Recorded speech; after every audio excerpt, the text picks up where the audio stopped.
Welcome to another enlightening episode of Scaling Smart.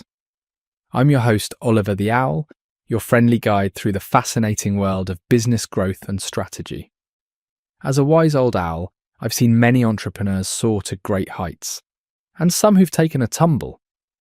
Today, I'm perched here to introduce two remarkable guests who are ready to share their insights on a topic that's crucial for anyone looking to grow their business: the challenges of overhiring. We all know that excitement can lead to hasty decisions, and sometimes those decisions can turn into big problems. So sit back, relax, and let's dive into this conversation. Together they'll discuss the fine line between scaling smartly and getting caught in the trap of overhiring. Trust me, you won't want to miss their valuable insights. Asterisk, now without further ado, let's get started. Hey there. Welcome to our deep dive. You've given us some pretty interesting material this time. Yeah. And one thing that really jumps out is this whole question of scaling too quickly. Definitely. I mean, there's so much emphasis on, rapid growth these days, particularly in the startup world. Right. But it's, I think, important to keep in mind that, growth isn't always a good thing. Yeah. I mean, one of the sources even had this analogy that really stuck with me, this big baby dilemma. I remember that one. It's like, imagine a baby that's constantly overfed, like it's getting bigger, sure, but not necessarily stronger or more developed. Yeah. It's almost kind of a funny image. Yeah. But it really illustrates what can happen when a company grows too fast. Right. Without having the right foundation. Absolutely. They become kind of like these, big babies all size, but no real strength. Exactly. They may look impressive on the surface, big head count, fancy office, all that. Yeah. But underneath it all, they're really struggling to keep up with their own growth, Their systems are creaky, their communication's broken, and they're constantly tripping over their own metaphorical untied shoelaces. Okay, so let's talk about those untied shoelaces for a minute. Okay. What are the specific things that tend to trip companies up when they try to grow too fast? Well, the materials that you sent definitely highlighted a couple of key lessons there. Right. The first one that really jumps out is the lack of preparation. Oh, interesting. You really need to have the right systems and processes in place before you start scaling the team. Yeah. Otherwise, you just end up with, chaos, inefficiency, and a lot of wasted energy. I see. It's kind of like trying to build a skyscraper Okay. on a foundation that's really meant for like a single-story house. It's just not going to work.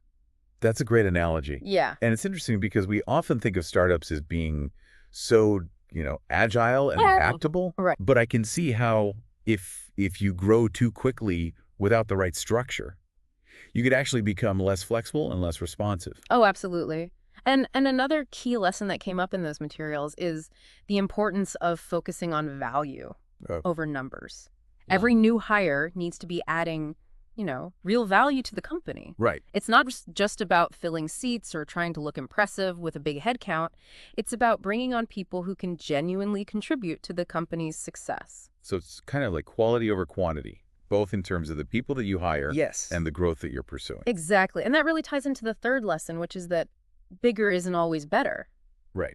Unfocused growth that's just driven by this more is more mentality can actually be really detrimental to a company's long-term health and success. This reminds me of the example of Udaan, the Indian B2B e-commerce platform that was mentioned in one of the articles. Right. It's kind of a stark reminder of what can happen when companies prioritize rapid growth over sustainable scaling. Yeah. Udaan raised a massive $340 million in funding. Wow. And went on this huge hiring spree. Okay. They were growing at an incredible pace, but then they kind of hit a wall. Yeah. And ended up having to lay off over 300 employees in multiple rounds. It seems like they fell into that classic trap of feeling pressured to show those really rapid results after such a big funding round. Yeah. But maybe in their rush to scale, they didn't actually build the necessary foundation to support that growth. Exactly. They focused on, those vanity metrics like headcount. Yeah. Instead of focusing on building a strong and sustainable business. And, ultimately that led to some pretty painful consequences. Yeah, that's a tough story. Yeah. And it makes me wonder, how common is this big baby dilemma in other companies? I bet some of our listeners out there have seen this play out in their own work. I bet so. Maybe not on such a grand scale, but with kind of similar underlying dynamics. What are some of the red flags that signal that a company might be, heading down this path? Well, there are definitely a few things to watch for. Okay. One big red flag is when a company's hiring practices start to shift from being very strategic to being more reactive. Interesting. So instead of carefully considering, each new hire and how they're going to contribute to the overall goals, they start hiring just to fill empty seats. So it's almost like they're putting the cart before the horse. Yeah. They're focused on adding more people before they've even figured out what those people are actually going to do. Exactly. And how they're going to fit into the existing structure. Precisely. And that ties back to that first lesson we talked about, preparation. When you're scaling rapidly, it's more important than ever to have those, clearly defined roles, responsibilities, and processes in place. Right. Otherwise, you just end up with, duplication of effort, confusion, frustration among team members. I imagine that can also lead to a lot of wasted time and resources. Oh, absolutely. People are spinning their wheels trying to figure out what they should be doing, who they should be talking to. Yeah. How things are supposed to work. Exactly. And all that wasted time and energy could be, channeled into productive work that actually moves the company forward. That's a good point. Another red flag I would imagine is when communication starts to break down. Oh, for sure. As the team grows, it becomes harder and harder to keep everyone informed and aligned. Absolutely. If you don't have the right communication channels and protocols in place, it's easy for information to get siloed. Right. And for people to start working at cross purposes. It's crucial to have systems in place that facilitate that, clear, consistent communication across all levels of the organization. Yeah. Whether it's, regular team meetings, a project management software, or even just an open door policy, you really need to make sure everyone has access to the information they need to do their jobs effectively. And I imagine that also helps to create a sense of transparency and trust within the team. Absolutely. Which is so essential for maintaining morale and motivation. For sure. Especially during periods of rapid growth. Definitely. People need to feel like they're part of something bigger than themselves. Right. That their contributions are valued and that they're being kept in the loop. Yeah, it's about that sense of belonging and purpose. Exactly. Another common pitfall of rapid scaling, I would think, is neglecting company culture. Oh, that's a big one. When you're growing quickly, it's easy to lose sight of those values and principles that made the company successful in the first place. Yeah, it's almost like the company's identity gets diluted as new people come in. Yeah. And if you're not careful, you can end up with a very different culture than the one you set out to create. And that could have such a ripple effect on everything. It can. From employee morale and productivity to customer satisfaction and even brand reputation. Absolutely. So how do you prevent that from happening? Right. How do you maintain a strong company culture as you scale? Well, it takes a conscious effort Okay. to really articulate and reinforce those values as the company grows. This might involve things like, onboarding programs for new hires, Right. regular team building activities, or even just having those open conversations about what the company stands for and what kind of behavior is expected. It's almost like you need to create this cultural playbook that everyone can reference as the company grows. Absolutely. And as you bring on those new people, you need to make sure that they're not just a good fit for the role, Right. but also a good fit for the culture. That makes sense. Yeah. So we've talked about the importance of preparation, communication, culture. What about the actual process of scaling? Yeah. How do you make sure that that growth is happening in a way that's sustainable and beneficial for the company as a whole? That's where the concept of sustainable growth really comes in. Okay. It's about making sure that the growth is happening at a pace that the company can handle, that it's financially sound, and that it's really aligned with the company's long-term goals. So it's not just about growing for the sake of growing. It's about growing in a way that's actually healthy and sustainable for the business, the employees, and the customers. It requires a shift in mindset. Okay. From focusing on those short-term gains to focusing on long-term value creation. This is all super fascinating. But I'm wondering, how do you actually put these principles into practice? What are some concrete steps that companies can take to ensure that they're scaling in a smart and sustainable way? Well, there are a number of things that companies can do. Okay. But one of the most important is to have a clear roadmap. Oh, interesting. You need to know where you're going and how you're going to get there. That makes sense. This means having a well-defined business strategy that outlines your long-term goals and the steps you need to take to achieve them. So it's not enough to just say, we want to grow. Right. You need to have a specific plan in place that outlines how you're going to grow Exactly. and what that growth is going to look like. And that plan needs to be realistic and achievable. Yeah. It's easy to get caught up in the hype of rapid growth and set unrealistic expectations. Right. But it's important to remember that sustainable growth is a marathon, not a sprint. I like that analogy. Yeah. I imagine that having a solid financial plan is also crucial. Oh, absolutely. You need to make sure that you have the resources to support your growth ambitions Yeah. without putting the company at risk. Financial stability is essential for sustainable growth. Right. This means having a clear understanding of your unit economics, Okay. your burn rate, your runway, Mhm. and all the other financial metrics that are critical for measuring the health of your business. It's about making sure that your growth is financially sustainable, Exactly. not just a revenue sugar rush that quickly fades away. You need to be able to fund your growth without over-reliance on debt or external investments that could come back to bite you later on. That's a good point. Another key aspect of sustainable scaling is customer satisfaction. Oh, for sure. As you grow, it's easy to lose sight of the people who matter most, your customers. It seems like a lot of companies fall into the trap of focusing on acquiring new customers Yeah. at the expense of retaining their existing ones. That's a common mistake. Okay. It's much more cost-effective to keep your existing customers happy Uh-huh. than it is to constantly chase after new ones. Right. Sustainable growth requires a customer-centric approach, Okay. where you're constantly listening to your customers, adapting to their evolving needs, and exceeding their expectations. It's about building a loyal customer base that grows alongside your company Yes. and becomes an advocate for your brand. Precisely. And that ties into another important element, employee satisfaction. Right. We talked earlier about the importance of company culture. Mm-hmm. It seems like that plays a big role in employee satisfaction. Absolutely. People want to work for companies that share their values, Yeah. that offer opportunities for growth and development, and that treat them with respect. Right. Creating that kind of environment is essential for attracting and retaining the best people. It seems like investing in your employees is just as important as investing in your product or service. It absolutely is. Your employees are your most valuable asset. Okay. They're the ones who are building your company, interacting with your customers, Yeah. and driving your success. So to recap, we've talked about the importance of having a clear roadmap, ensuring financial stability, prioritizing customer satisfaction, and creating a positive work environment for employees. Right.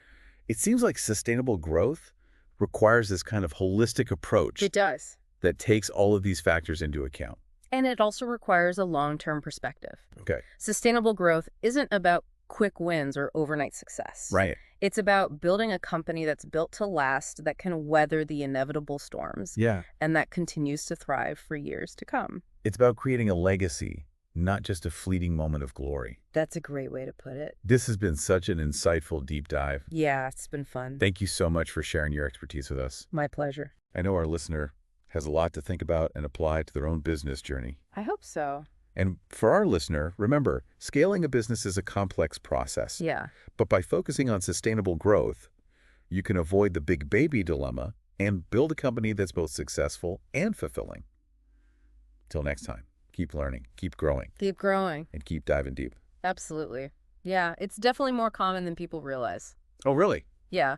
One red flag is when a company's hiring practices start to shift from being strategic to being more reactive.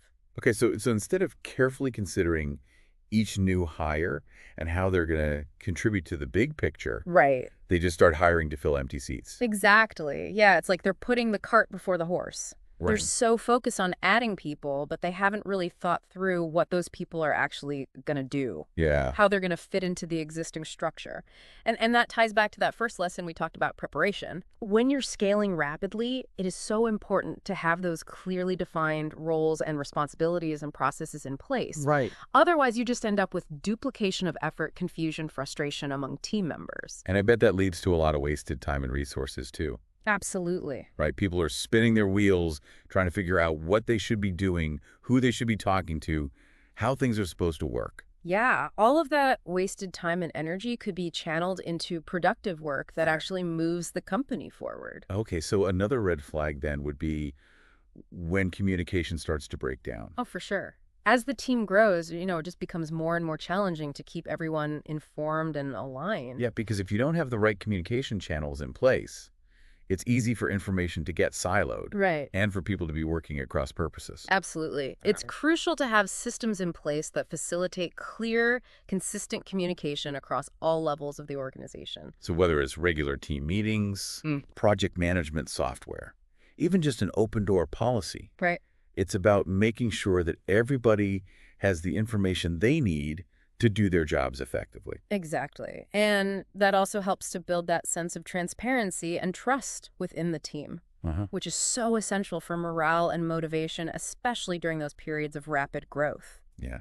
People need to feel like they're part of something bigger than themselves. Exactly. That their contributions are valued, that they're being kept in the loop. It's about that sense of belonging Right. and shared purpose. Okay, so we've talked about the importance of preparation communication. Mm-hmm. I think another potential pitfall with rapid scaling is neglecting company culture. Oh, absolutely. That's a big one. When you're growing so quickly, it's easy to lose sight of the values and the principles that made the company successful in the first place. It's almost like the company's identity starts to get diluted as you bring all these new people in. Exactly. And if you're not careful, you could end up with a very different culture than what you set out to create. Right. And that can have a negative impact on everything. On everything. From employee morale and productivity to customer satisfaction and even brand reputation. So how do you prevent that from happening? How do you maintain a strong company culture as you scale? Well, it takes a conscious effort to articulate and reinforce those values as the company grows. Okay. So that might involve things like onboarding programs for new hires, All right. regular team building activities, or even just having open and honest conversations about what the company stands for and what kind of behavior is expected. It's like you need to create a cultural playbook Yeah. that everybody can reference as the company grows. Exactly. Yeah. And as you bring on new people, you need to make sure they're not just a good fit for the role, but they're also a good fit for the culture. They need to be aligned with the values. Yes. Okay, so we've talked about preparation, communication, culture. What about the actual process of scaling? How do you ensure that that growth is happening in a way that's sustainable and beneficial for the company as a whole? That's where this idea of sustainable growth comes in. Okay. It's about making sure that that growth is happening at a pace the company can actually handle, that it's financially sound, and that it's aligned with the long-term goals of the company. So it's not just about growing for the sake of growing. Right. It's about growing in a way that's healthy and sustainable for the business, for the employees, and for the customers. Exactly. It requires a shift in mindset Okay. from focusing on those short-term gains Uh-huh. to focusing on long-term value creation. This is all super interesting, but I'm curious, how do you actually put these principles into practice? What are some concrete steps that companies can take to ensure that they're scaling in a smart and sustainable way? Yeah. There are a number of things companies can do, but one of the most important is to have a clear roadmap. So a roadmap for scaling. Right. You got to know where you're going, how you're going to get there. Okay. So this means having a well-defined business strategy. It outlines your long-term goals and the steps you need to take to achieve those goals. So it's not enough to just say, we want to grow. Right. You need to have an actual plan in place. Exactly. A plan for how that's going to happen. Yeah, and that plan has to be realistic. Okay. You know, it's easy to get caught up in the hype and set unrealistic expectations, Right. but sustainable growth is a marathon, not a sprint. Yeah, it's about pacing yourself. Yeah. I imagine that having a solid financial plan is also critical. Oh, absolutely. You need to make sure you've got the resources to support your growth ambitions without putting the whole company at risk. Right. It's about making sure that your growth is financially sustainable. Exactly. You got to be able to fund your growth without becoming too reliant on debt or external investments. Those things can come back to bite you later on. That's a good point. Another key aspect of sustainable scaling, I would imagine, is customer satisfaction. Oh, for sure. As you grow, it can be easy to lose sight of the people who matter most, your customers. Yeah, and I think a lot of companies fall into the trap of focusing so much on acquiring new customers that they neglect their existing customer base. It's a common mistake, but it's actually much more cost-effective to keep your existing customers happy Right. than it is to constantly be chasing after new ones. So you need to have a plan for customer retention. Definitely, sustainable growth requires a customer-centric approach. So what does that look like in practice? It means you're constantly listening to your customers, adapting to their evolving needs and exceeding their expectations. So it's about building loyalty, Exactly. making your customers feel valued. Yes. And that actually ties into another important element, employee satisfaction. Okay, so how do you maintain high levels of employee satisfaction as you're scaling? Well, as you scale, you need to create a positive and supportive work environment Okay. that's going to attract and retain top talent. We talked earlier about company culture. Yeah. I imagine that plays a big role in this. Absolutely. People want to work for companies that share their values, Yeah. companies that offer opportunities for growth and development, and treat their employees with respect. So creating that kind of environment is essential. It is. If you want to attract and retain the best people. It sounds like investing in your employees is just as important as investing in your product or your service. It absolutely is. Your employees are your most valuable asset. They're the ones on the front lines every day. Exactly. Yeah. They're building your company, they're interacting with your customers, Mm. and they're the ones driving your success. So to recap, we've talked about the importance of having a clear roadmap, ensuring financial stability, Right. prioritizing customer satisfaction, Yeah, and creating a positive work environment absolutely. for your employees. It's about taking a holistic approach, Right. considering all these factors Yeah. if you want to scale sustainably. It's not just about growing for the sake of growth. Exactly. Sustainable growth also requires a long-term perspective. Okay. It's not about those quick wins or overnight success. Yeah. It's about building a company that's built to last, that can weather the storms, The inevitable ups and downs. and that can continue to thrive for years to come. It's about building something with real staying power. That's a great way to put it. This has been such an insightful deep dive. I Yeah. really appreciate you taking the time to share your expertise with us. It's been my pleasure. And for our listeners out there, remember, scaling a business is a complex process. Yeah. But by focusing on sustainable growth, you can avoid that big baby dilemma that we talked about earlier. All right. And you can build a company that's both successful and fulfilling. Until next time, keep learning, keep growing, and keep diving deep. Keep diving What a deep. fantastic conversation we just had. A big thank you to our wonderful guest for sharing their invaluable insights on the challenges of overhiring and the importance of scaling smartly. I hope you all found their experiences as enlightening as I did. Remember, growing your business is an exciting journey, but it's essential to take the time to prepare and make thoughtful decisions. As we learned today, hiring the right people at the right time can make all the difference. If you enjoyed this episode, please take a moment to subscribe to Scaling Smart and share it with your fellow entrepreneurs. Your support helps us spread the wisdom and connect with more listeners who are eager to learn. And don't forget to join us next time for more insightful discussions and tips on navigating the world of business growth. Until then, keep your wings spread wide and your vision sharp. Thank you for listening, and see you next time on Scaling Smart.